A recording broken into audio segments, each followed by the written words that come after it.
grandchildren, the parents that are with us this morning, in particular,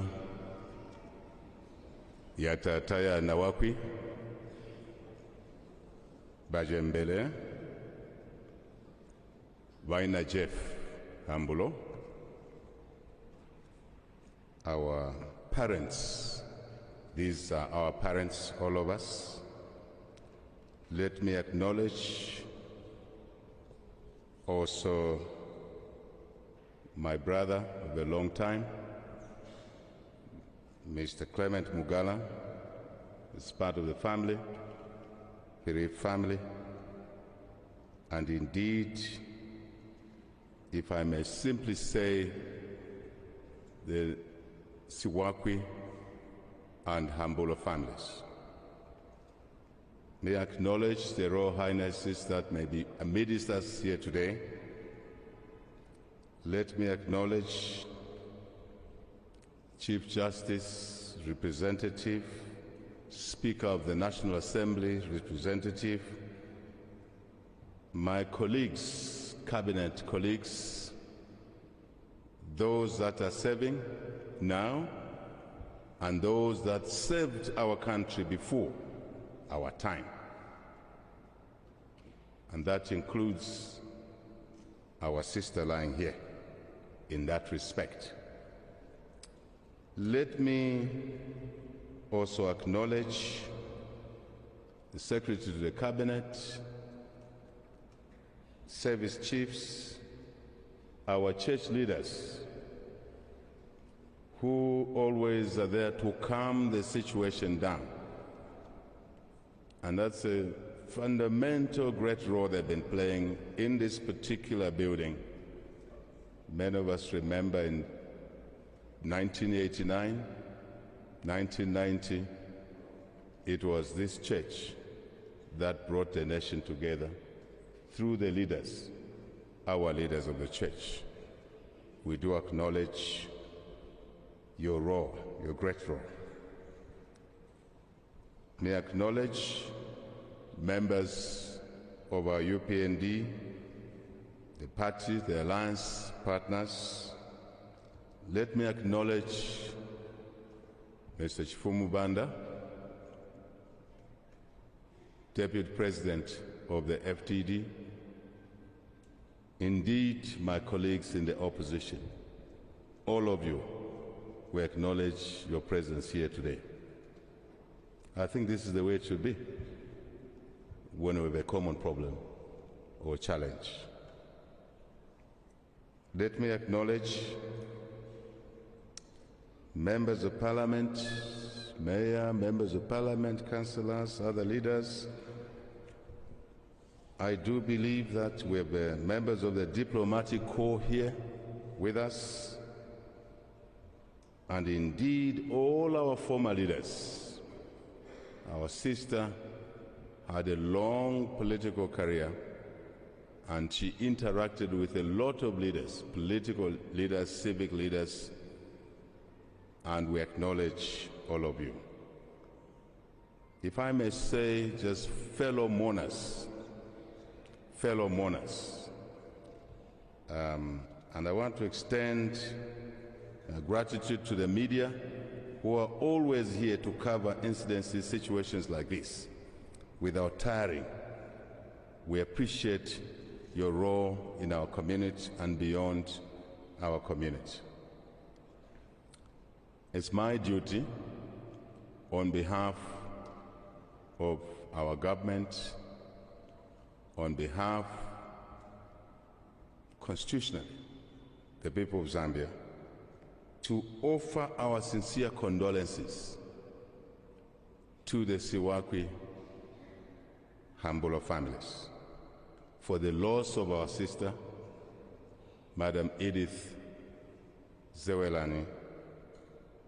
Nawaki Hambulo. We want to share with you the sorrow. We want to share with you the grief that you are going through, which is also the grief that the nation is facing. Today, we pay our tribute to our sister, Edith Nawaki, as we heard from many of the messages that have been given. Our church leaders, the children, and others who read the scriptures today, that it's time for everything.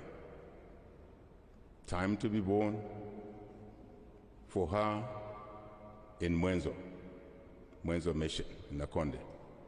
For many of us here, born in different places, as God chooses where we get born. We don't have that choice. The time to live our lives, the time to die. So we want to celebrate our sister's birth in Mwenzo, Yatataya Swakwi, and the family for raising her. She, like me, we villagers get raised in a certain way.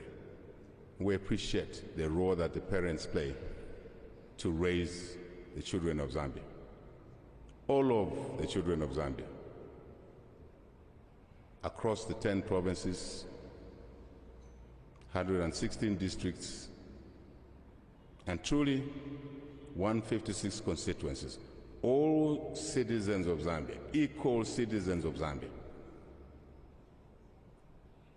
Thank you to our families for raising the nation. I must also say we remember and pay tribute to our sister in many ways, from different angles, because that's what a human being is. It depends on which angle you knew them, associated with them, what role they played in society at a particular stage of their life. All of the descriptions that we've heard here in this church today are correct, because it's really from the angle one speaks from.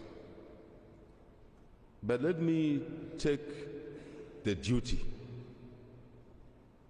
to thank our sister for her contributions to our country, our beloved country, Zambia.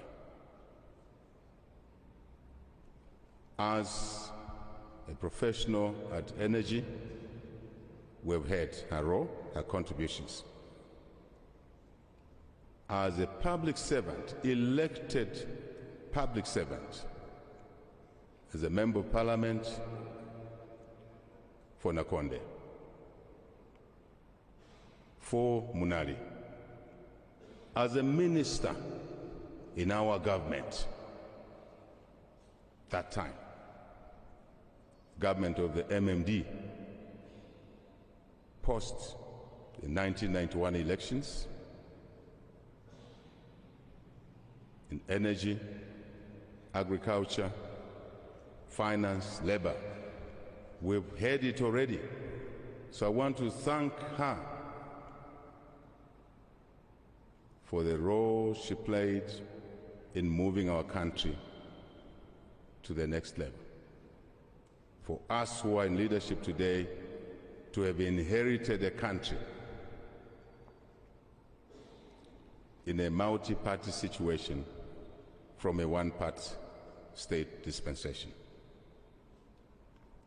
So thank you, our sister, for what you did. She was in opposition, as we have heard from Mr. Banda, over a long period of time. At some point, we were in opposition together.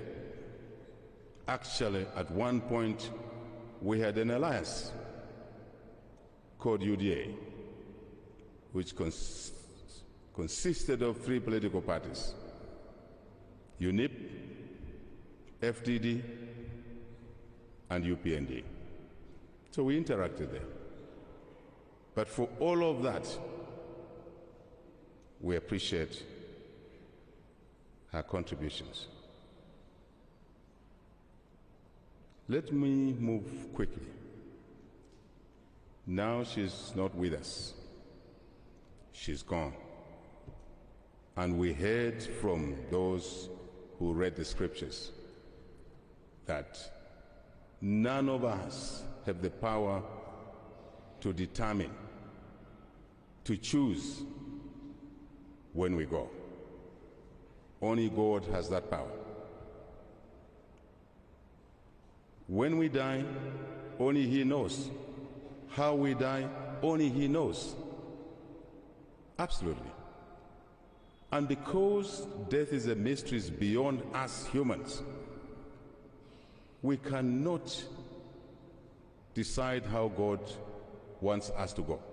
And thank you to the family. We must all know that we are on this road. It's a question of when. I think the important thing is that when we've lost a colleague like her, we act responsibly as a nation. We don't use the death of a person to paralyze ourselves, to create more anguish to the children. It's an opportunity to reflect. It's an opportunity to say, our colleague is gone. What is our responsibility? Our responsibility is to mourn her in dignity. Our responsibility is to do our part to ease the burden that the family is facing. Because when she was alive, that's a time for us to have done certain things for her. But now that she's gone, we act responsibly. I'm following a lot of chatter, social media. As I said, we know each other differently. But really our duty as a society is to say, one of us is gone, let's lighten the burden. Let's support the family to mourn and bury her honorably.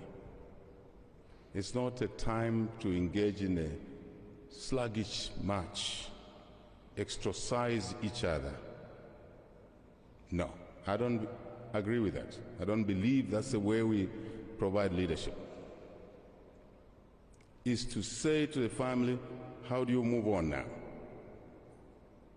For the children, Jeff is gone. Not long ago, the mother is gone. What support do we render to them? I actually think society is not measured by the number of conflicts that arise. Society is measured by the maturity in how we deal with the issues that confront us, not slugging each other down every day. It's to create a window of opportunity to do the right things. That's what I call responsibility. Is to reflect. It is also, I want to agree with Mr. Banda. Dialogue is the utmost expression of maturity. Because conflicts arise in society, even husband and wife. The conflicts arise. The question is that how do we handle conflicts or differences? Differences don't mean enmity. Political party competition does not mean enmity. It means competition to serve the people. I had decided not to cover this issue, but I thought I should, in a way, attend to what Mr. Chifumu Banda has said, so that the coin has two sides, we understand the coin correctly. But we agree that dialogue is the way we should solve our problems at all times. When we fail to do that on our own, we seek the help of others. Then we'll be called a civilized society, not a society in perpetual conflict. It's an opportunity to turn a new page, to learn our lessons. I want to agree with Mr. Banda, Chifumu Banda. This government has doors open for dialogue. Let's exercise that opportunity. Let's use that opportunity to dialogue, but dialogue maturely. You can't come to the table of dialogue through insults.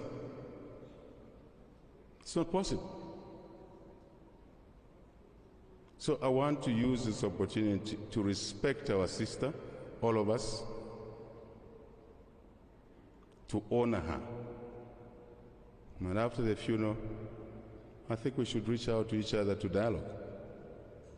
I'm responding to what my brother, Mr. Chifumu Banda, said.